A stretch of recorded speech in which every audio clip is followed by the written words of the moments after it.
I once talked to a woman, just a perfectly ordinary, nice LOL, little old lady. And she told me about she'd had an accident in an elevator, and she'd broken her leg and got stuck under the elevator. And she was there for half an hour before anybody could get to her. And she said in that moment she realized that in this whole universe there was not one single grain of sand that was out of place. And that is a curious vision that comes to people occasionally. When you see suddenly that you've been looking at things in absolutely the wrong way. And it's really weird. You daren't talk to other people after this because you'll be so misunderstood. But you see that the most frightful things that can possibly happen fit in with this. It's very strange and very odd. But the reason is, of course, you see, that when you get rid of the idea of the governor and the governed, the boss and the employee, the king and the subject, there aren't any victims. Every creature that suffers in this world is, unbeknownst perhaps to itself, doing it to itself. No one else is responsible. There are no victims. Because the whole thing is a unity. It is of itself so. Everything is of itself so. No one to blame. So you see, when nowadays when a child is a juvenile delinquent, and people come around, the social workers and the police, and say, now look here, this is terrible. The child has learned a little psychoanalysis and can say, well, it was my parents' fault because they brought me up in a traumatic way. And they got divorced, or my father was a drunkard and my mother was a prostitute, and what can you expect? So then the public says, well, we should get after the parents. Well, then the parents say, because they've learned a little Freud, it wasn't our fault, it was our parents were neurotic too. And so you see, you pass the buck back, just as in the story of Genesis, in the Garden of Eden, when Adam was accused of having something wrong with him, when the Lord God saw him after eating the fruit, he said, this woman that thou gavest me, she tempted me and I did eat. And God looked at the woman and said, well now, what about it? And she said, the serpent tempted me. And God looked at the serpent and nobody said anything. No, the serpent didn't pass the buck. He didn't make any excuses because he knew. And, but in this way, you see, one passes the buck back all the time. And says, it wasn't me, I just got involved in this because you, my father, and were messing around with my mother, and you went too far, and now you got a baby. It isn't my fault. That's a terribly irresponsible attitude. See, because you must recognize that you were your father's own desire. That was you, that glint in his eye. And that you go back. Imagine an explosion. Supposing I make a splosh of ink against the thing, and you see from the center, all this spray flows out. So way back in the beginning of time, maybe, according to Fred Hoyle, there was a colossal explosion which threw out all the galaxies. And as the explosion goes out, the spray gets finer and finer and finer and finer, and you'd look at it as all one thing. It's reaching out like you would spread your fingers like that. And you, every one of you, are little reach outs on the end of that big explosion. And you see, you go right back to the beginning. Your bodies are the most ancient things that there are. It goes like that. Yeah, it takes millions of years to go splat.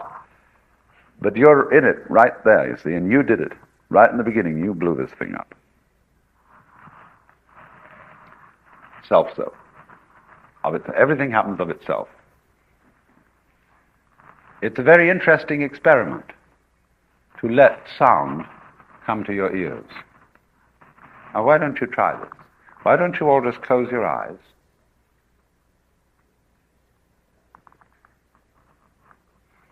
and gently become aware of the whole world of sound around you, in you. Don't try to identify the sounds and put names on them. Just let them happen.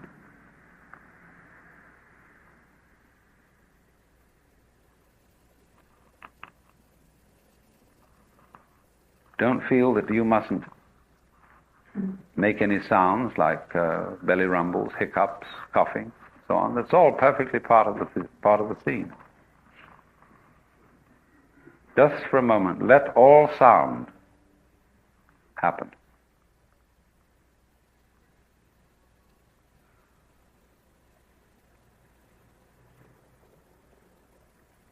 Even when I talk, don't make any sense of what I'm saying. Just sound.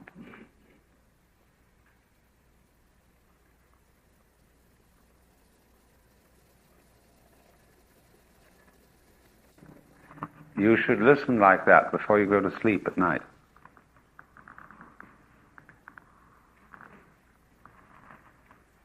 And realize that you live in a magical, musical continuum all the time. But you see, ordinarily we keep trying to correct what we're listening to.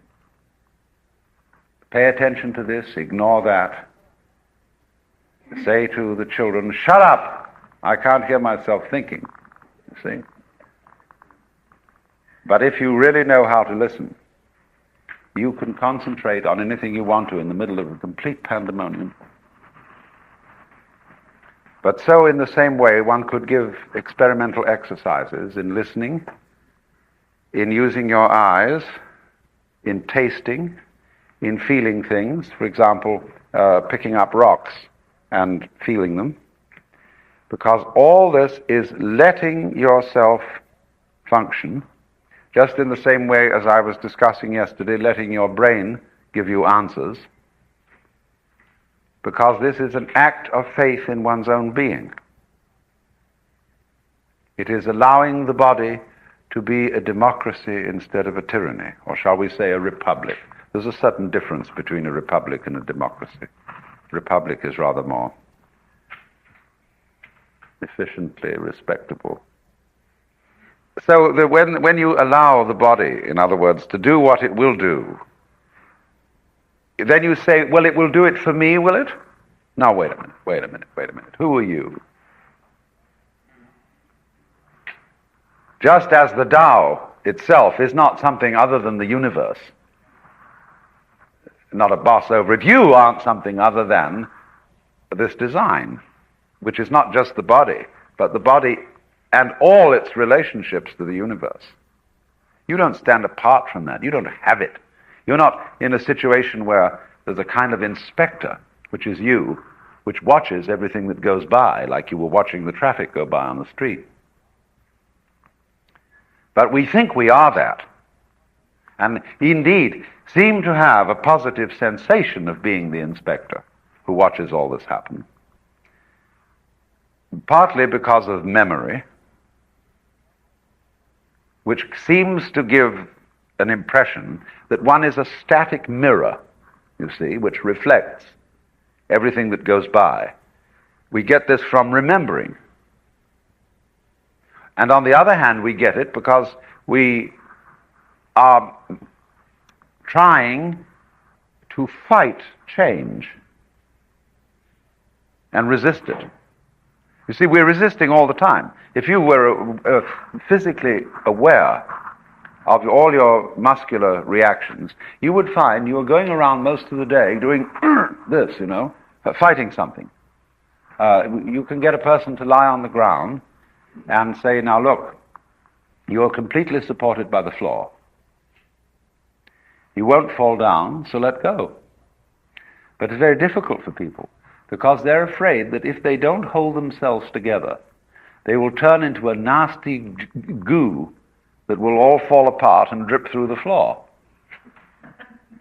So everybody is trying to use their skin and their muscles to hold themselves together, whereas it'll all take care of itself. You won't fall apart. So there's a constant resistance going on, and that resistance is experienced, you can be aware of it in terms of a sense of strain here between the eyes.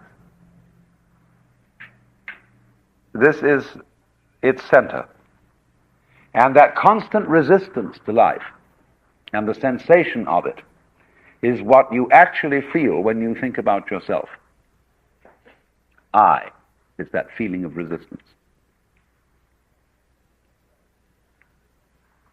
Now, if you let go, there is no necessity whatsoever for an inspector who watches everything that happens. You are what you experience. Your experience and you are the same. Your thoughts are you, your feelings are you. So there's no necessity whatsoever to try and stand aside from them and be standoffish and say, you go away.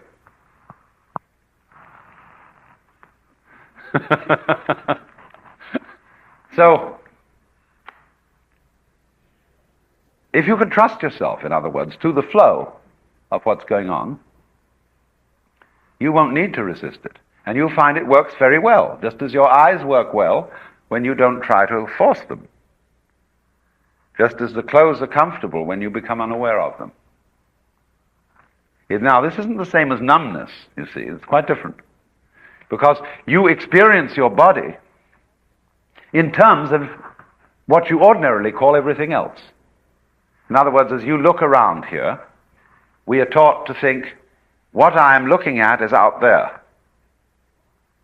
Now imagine this. Look.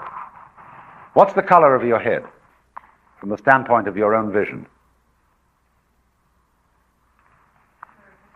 Of your head? Nothing. Yeah. Nothing? Now watch. It certainly isn't black, is it, behind your eyes? You don't have a sensation of blackness, nor of whiteness. There seems to be nothing there at all, as if you had no head from your own point of view. But actually, what it is, how it looks inside your head, is what you're seeing out here. Because you see, the optical nerves are back here. And your experience of all the shapes and colors around you is a sensation of the state of your brain. So what you're looking at is inside your head. But then you can't be said to be looking at it because inside your head is you. So all this is how you feel. This is you. Only it's true for each person. It's not more specially, you are not more specially me than I am you. It's mutual. It's like the dewdrops on the spider's web reflecting one another. So it is this, then, this letting your mind work by itself, letting your eyes see for themselves, that is the preliminary to naturalness in the way that Taoists understand it. Now, let's go on from there to see how they express naturalness. They use two images. One is called the uncarved block, and the other unbleached silk.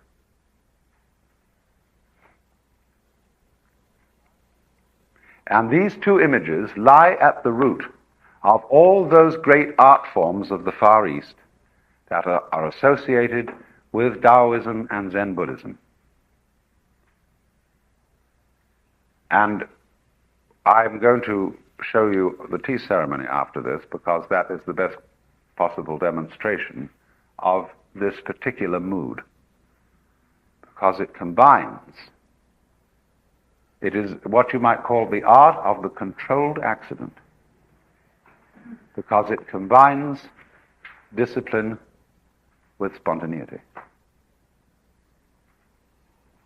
The point of the uncarved block is this. Do you know there's a Japanese art called bonseki, which is the cultivation of stones. You might call it the art of growing stones.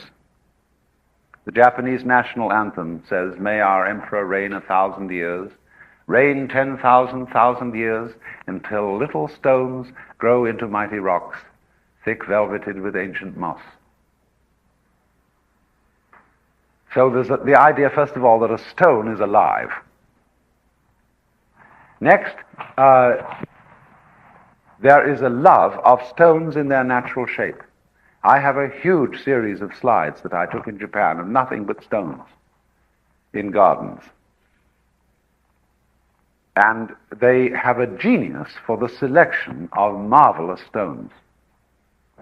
They like stones that you will find in a river, which have been worked on with the water until they look almost like clouds. And they'll take one of these stones and hitch it up on a mule cart and bring it down. And then instead of just dumping it in the garden and patching some moss on it, they'll take it away to a corner where it's in the damp and it'll grow moss naturally. In Japan, moss grows quite quickly, naturally. When the moss has grown naturally on the stone, they move it into the place where they wanted it exactly in the garden. And then they arrange sand round it in such a way that it looks as if it has always been there. You cannot, you see, there is nothing that's not natural. Nothing at all.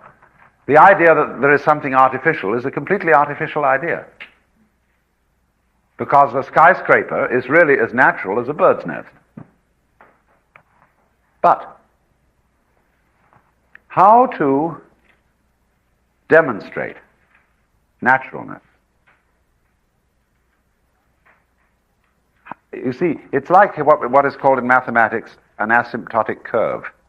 That is a curve that approaches the axis of a straight line. Here's the straight line. Now, here's a curve going to the straight line. It's always getting nearer, but never touches it. What we call approximation. So the idea is to make a skillful approximation to the natural.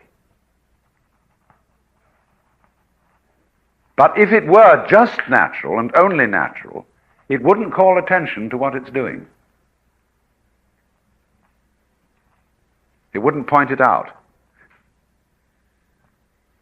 And so the idea of the artist then is when he makes a bowl or selects a rock and puts it in place, is that the bowl should get the bowl and the rock should get the rock. They should look so much like, well, that rock you were always looking for. So then, this other word I mentioned that is unbleached silk. You know how nice unbleached silk is, what we call natural color, especially when you get shantang, which has a sort of texture in it. And it has a sort of, I tell you what is the equivalent in our culture is burlap. Especially the smell of it. And burlap with nubbles in it, and bits of straw. There's a wonderful feeling about that, which is what is meant by su. It's primitive, yes, but marvelous. When, I'll tell you more about this later, but the point is, when the great masters of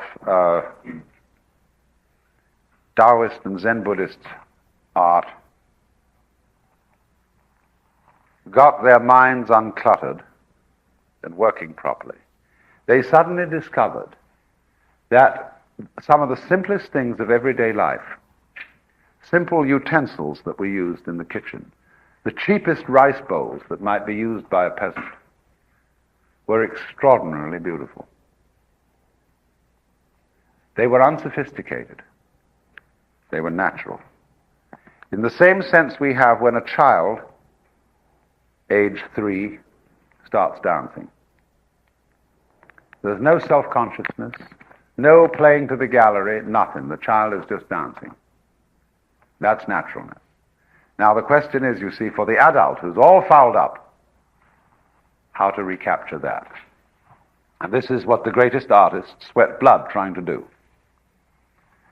To make their work look as if it had happened by itself, as if it had just grown there. Now, there are exceptions to this, but the exceptions prove the rule. Beethoven, in some of his sonatas, arranged the fingering to be as unnatural and difficult as possible, so as to achieve the impression in the playing of immense effort. But that's the exception that proves the rule. In the ordinary way, the expert musician seems to be using no effort at all. It just happens through his fingers. But if he wants to portray effort for some artistic reason, then this sort of trickery is introduced. But the artist works and works and works all his life long to become again as a child, to regain original innocence and naturalness. But you see what happens through that work. In doing the work, the artist becomes the master of a tremendously sophisticated technique. He knows exactly how to control his hand, his brush, his paints, his chisels, whatever he's using. But however much you know how to say something, how to express something, that doesn't necessarily give you something to express and something to say. You could be a master of the English language and yet only have boring ideas. So then somehow you have to put your technique at the disposal of what we call inspiration. That means the Holy Spirit. And so in the same way, the artist who practices for years and years and years with his brush in the Chinese way, in the end finds that he cannot, by any stratagem of his own, by any technique or any cleverness, he cannot paint. And he has to give up.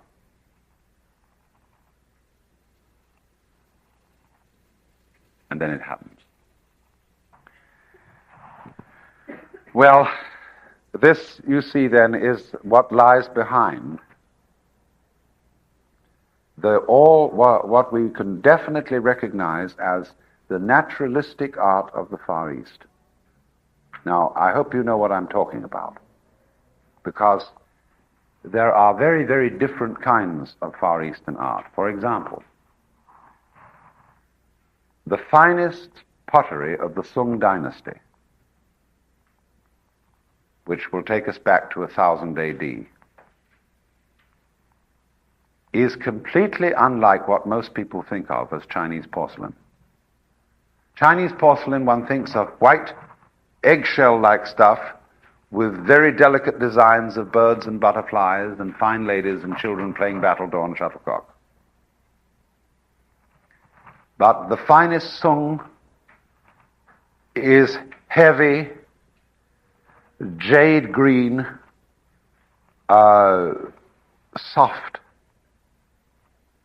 very self-effacing in a way.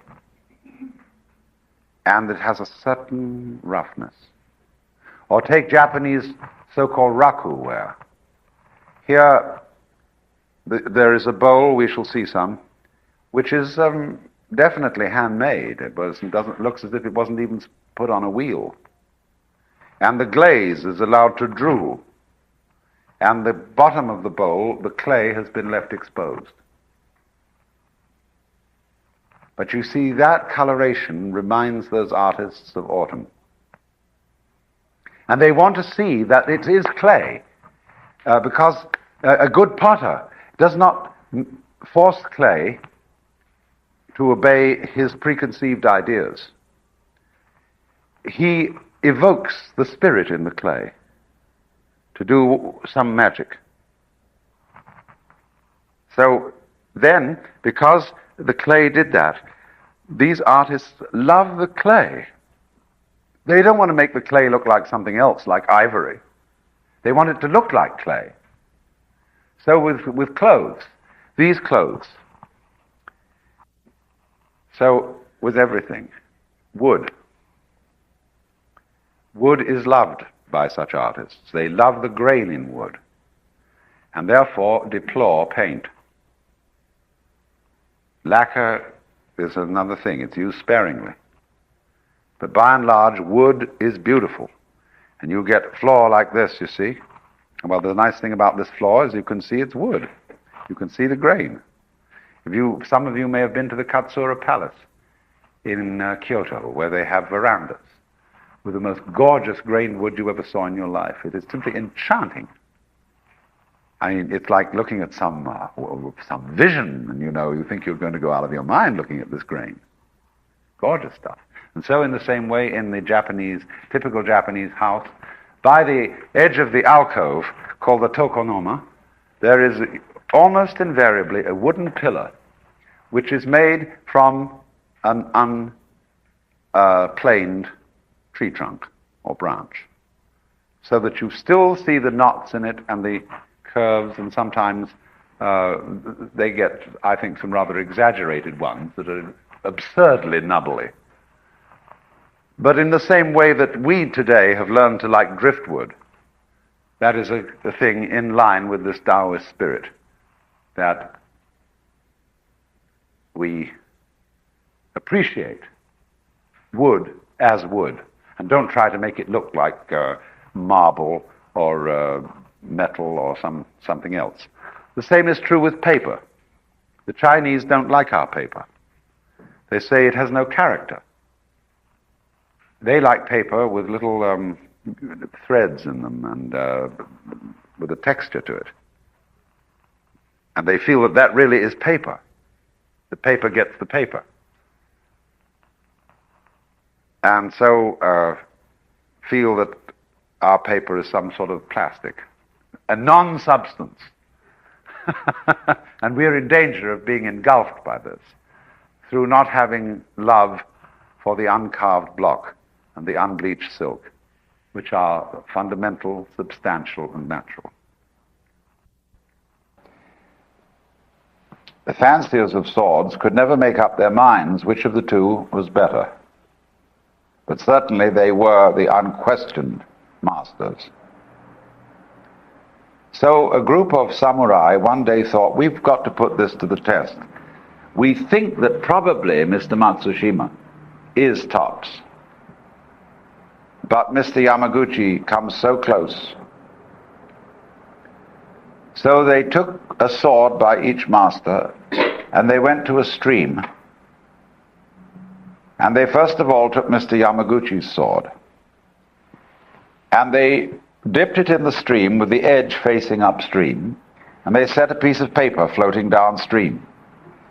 And as it came to the sword simply, without being moved, the paper divided itself down the blade, joined together, and floated on. Well, that's a hard act to follow. Anyway, they took Mr. Matsushima's sword and dipped that in the stream, and likewise set a piece of paper floating towards it. And what do you suppose happened? Just as the piece of paper approached the edge of the sword, it moved to one side, avoided it, then went back into course and continued.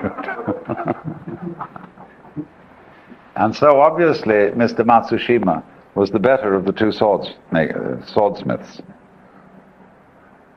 Why?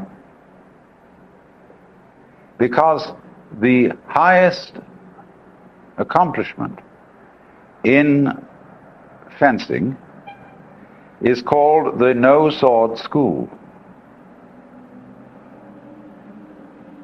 To be so good at fencing that you never have to use a sword.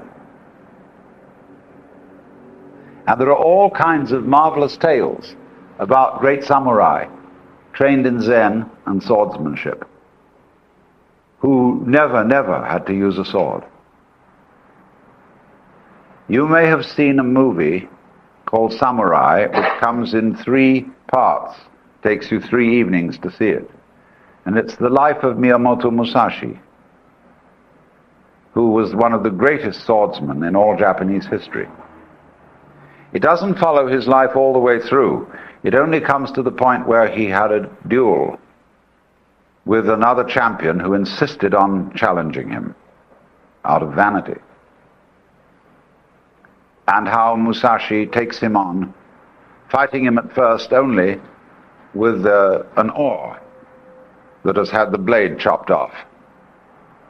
And but he maneuvers him into a position on the beach where the rising sun dazzles his opponent. And when his opponent makes a terrific swipe at him, he jumps over the sword, draws his own sword, and kills him instantly. But after that, he is very unhappy that he had to kill such a swordsman. And finally, he takes the advice of the Zen master Takuan, who's all along been trying to dissuade him from a military career. So sometime later, he was on his way to Kyoto, and this meant that he had to cross Lake Biwa in a ferry boat, small ferry boat that was rowed. And when he was on board, another samurai, who was a very vulgar fellow, who had had too much sake to drink, came aboard and saw Musashi. He said, what school of swordsmanship do you belong to? Musashi said, the no sword school. By this time the boat had started. No sword school. I'd like to see your no sword school. And this drunk drew his sword. And Musashi said, now, wait a minute. Said, this is a crowded boat. And if we start a duel, people will get hurt, and they're just innocent bystanders. He said, let's go to that island over there, and we can fight it out. So he said to the ferryman, over to that island. And he changed the course of the boat and went to the island. And this drunken swordsman was so eager to get out and fight that he jumped onto the sand. And immediately Musashi took the ferryman's oar and pushed the boat back. Left him there, and he said, you see my no sword school.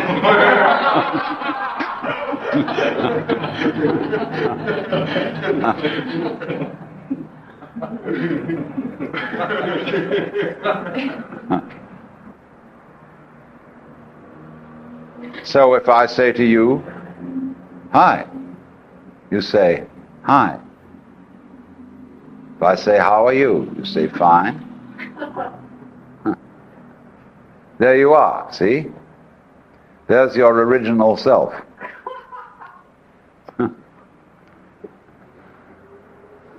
But if I should say in the middle of a conversation, you fine? Where have you been lately? Oh, I went to Mexico for a trip. Where did you go? Oh, I went to Acapulco. Did you enjoy yourself there? Not so bad. Why is my hand like Buddha's hand? How do you handle that one? And a master in such a situation said to, when his disciple blocked, he said to him, so far your answers have been quite natural and easy. Why do you feel some obstruction when I ask you about my hand being like Buddha's hand? Which in other words indicates, use your brains. And he won't, you see, because he's used to linear thinking. He's used to keeping on one track. Now this, you notice, you see, we're all on this. And therefore, when there's a conversation going on, we are uncomfortable if somebody changes the subject without ritual preparation. We are likewise uncomfortable when we're in the presence of crazy people who might change the subject altogether too abruptly, and same way with drunks who may not observe the amenities of etiquette in their conversation. We're all hung up on these tracks, which is to have a one-track mind. You can't jump. When the hands are clapped, the sound issues without hesitation. When flint is struck with steel, the spark comes out at once. But he goes on to explain that in such a situation, you must not be in a hurry, because that itself would be a block. And blocking, in this sense of the word, is exactly what the Buddhists mean by attachment. When they say, have no worldly attachment, it doesn't mean that you're to give up enjoying your dinner. It means giving up blocking, getting beyond the state where your flow is interrupted, and so proceeds jerkily, as if the wheel were made too tight for the axle. So we would quite correctly translate attachment with the American slang equivalent, hang up.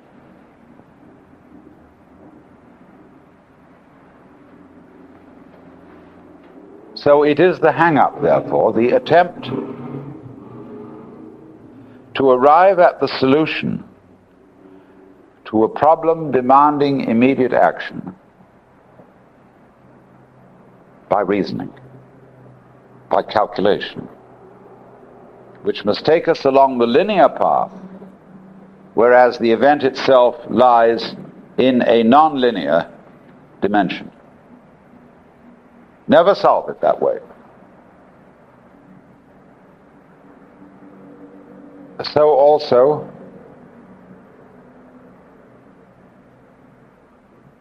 with the curious property we call beauty, or for that matter, virtue in human behavior. We know very well when we are in the presence of forced virtue. So this happens. Once upon a time, the great tea master, Rikyu, went to a tea ceremony, and the host was very, very proud of a new tea caddy that he had bought, made of pottery. And Rikyu didn't notice it. At least so he thought. Which showed, because he was looking for it to be noticed, that he wasn't quite on to the philosophy of tea.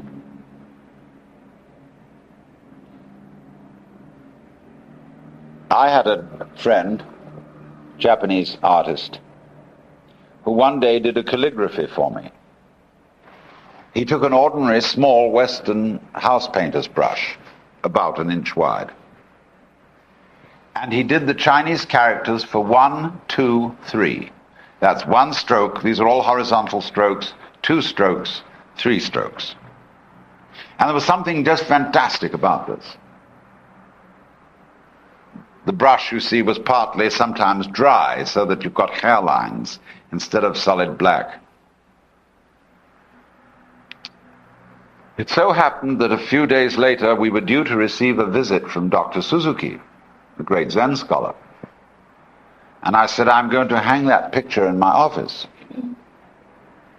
And the artist said, I hope he won't notice it. Which is because a fine work of art must so fit its surroundings as not to stand out like a sore thumb. So in this way, Rikyu didn't notice the tea caddy. But this so bothered the owner that after the ceremony was over, he smashed it. However, one of his students knew that it was very valuable, and he collected all the pieces.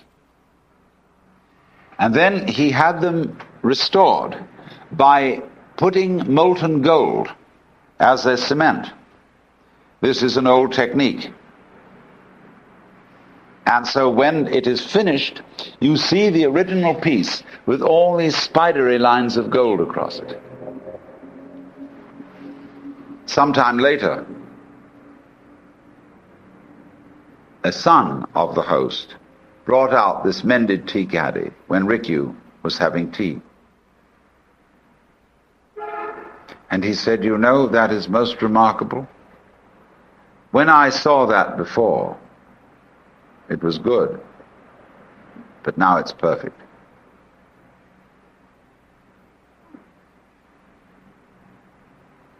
This is what one would call a controlled accident.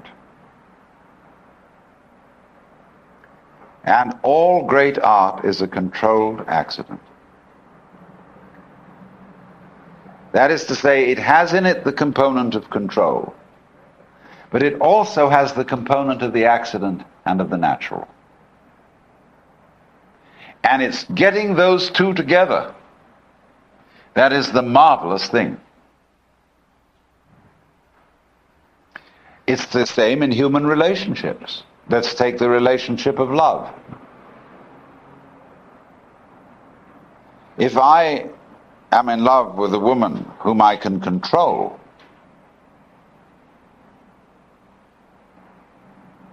she may have a flawless body, beautiful behavior. But if I control her completely, I might as well have a plastic doll. Only if she has a little mole on her cheek, or something like that, or some kind of unpredictability of character, then I know she's human, because the accidental has been introduced into the domain of the orderly. So likewise, when you go into a person's house and everything is spotless, everything in its place, you feel, my God, if you smoke a cigarette, you'll make the ashtray dirty. It's just that terrible. It has not got a quality which in Arabic is called baraka. Now, baraka means grace, roughly. But baraka is a quality when you say of someone, he fits like an old shoe. Or you've got a favorite saucepan that's old and dirty, but it's marvelous. Or an old pipe that you smoked, see? Where it's become very suited to you. It has baraka, grace. So the puzzle for every artist is how to get grace to strike. How to let an accident happen. Well, once upon a time there was a sculpture contest at the University of Chicago. No, it was at the Chicago Art Institute. And the competition was that every entrant was given a cubic foot of plaster of Paris. Do something with it. Now, the competition was won by a woman. And she started out by looking at that piece of plaster of Paris and said, "This thing is so perfect that it doesn't know what it wants to be." And so she grabbed it in both hands and flung it on the floor. Then pieces were chipped off and it was cracked and so on. And then she looked at it again. And she said, "Now I know what it wants to do." And so by following the grain which she had introduced into that, she made something beautiful. Now, following the grain is what you do when you do a Rorschach test. You see this blodgy thing, which is the Tao, which is the primordial wiggly universe. And then you see something in it. You see an image in it. And you see a far more beautiful image than you can ever draw by what we call eidetic vision. And you assist the piece of wood or stone or whatever it is in which you see that image to do its thing. Now experiment with yourselves in this. Look, especially when you wake up first thing in the morning, Look at patterns in drapery. Look at shadows on the wall. And go into that state where you are receptive to seeing images. And you will begin to see all kinds of faces and trees and landscapes. Leonardo da Vinci did this. He used to go out and look at a wall which was weathered, made of bricks, covered with bird shit and all kinds of scratches and so on. And he would watch it until he saw a vast scene. He described seeing a whole battle going on. There was a Chinese Zen monk who had long hair, very unusual. And he used to drink an enormous amount of wine. Then when he was really far out, he'd dip his hair in ink and then slosh it over a piece of paper. Then he'd dry it out. And in the morning, he'd come back and look at what happened. And he'd put himself into this state of mind. And he'd begin to see a landscape. And it's fantastic when you put yourself to this, how detail after detail fits in. And all he had to do was make little touches of the brush to bring it out for everyone to see. And it looks, when we go to the caves of Lascaux and those ancient parts of France, and go down and see the prehistoric paintings of animals, that it looks very much like they had followed natural formations in the stone on the wall of the cave, which had evoked their imagery of cattle that are to us inconceivably realistic for people that primitive. But we shall always find that when the artist has been following eidetic imagery and has not been trying to construct the image by himself,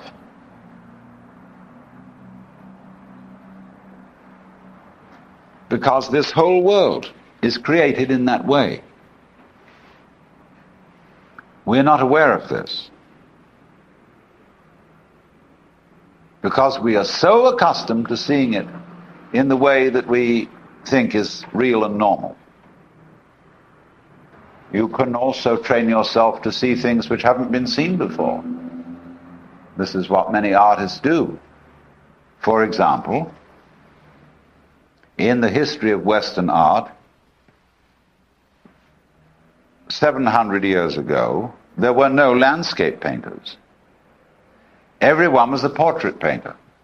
Or they painted scenes of the doings of human beings, angels and gods and so forth. And whenever there was landscape, it was merely incidental background.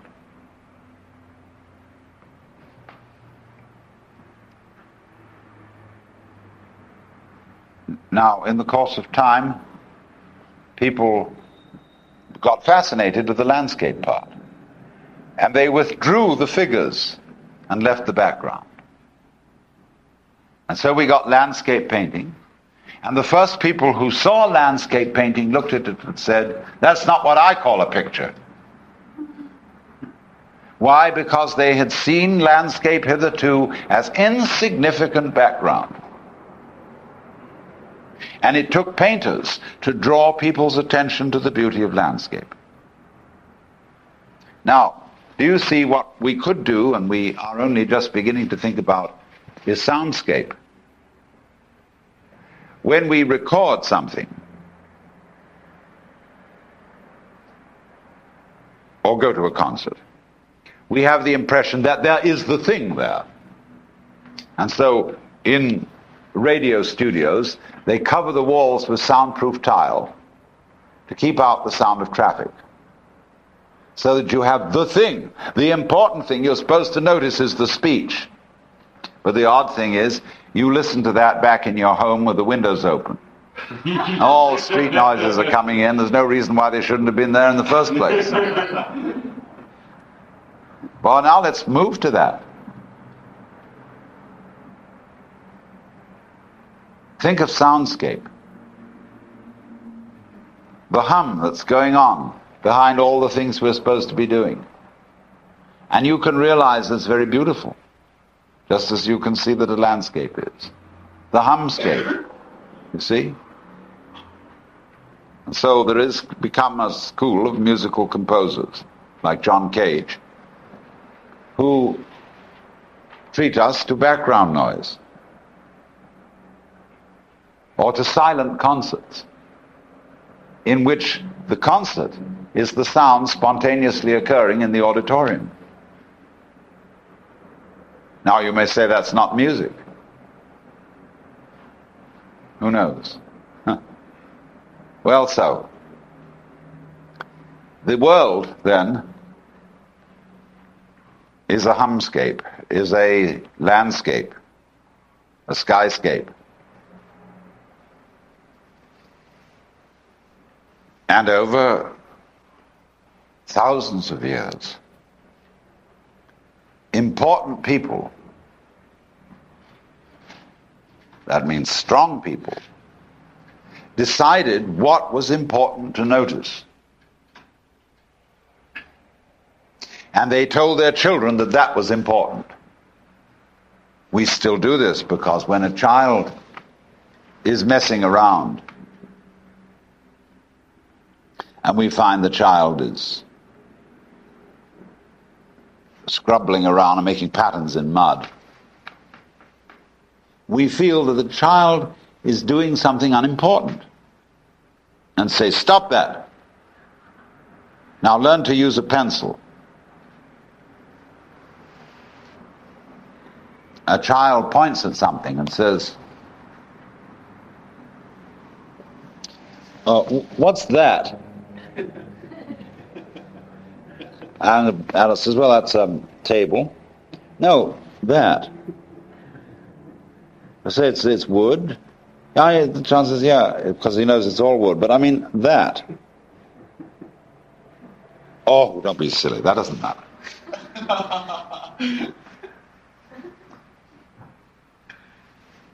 So in this way, we learn the official interpretation of the cosmic Rorschach plot, which is based on, as I pointed out, certain criteria as that you must survive.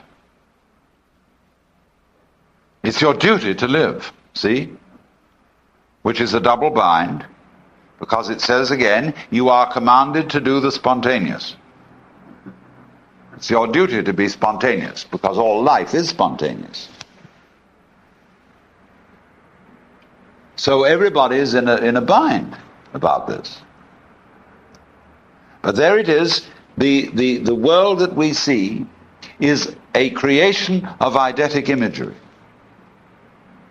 So wherever we select the human areas as being significant areas, and so they're called human, where the Rorschach blot is wiggling in the way that we call human wiggling, where it wiggles very much, and there was maximal points of wiggling in our environment are other people.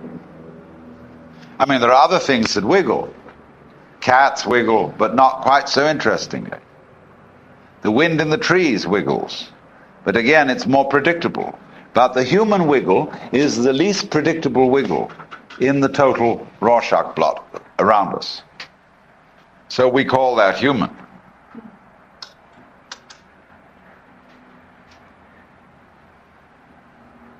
So you see that it is in that way that you have performed Maya, the world illusion. But Maya also means art, and also means magic. And so the magical evocation of the world of things from the formless world, which means from the world of pure wiggle, is the creation.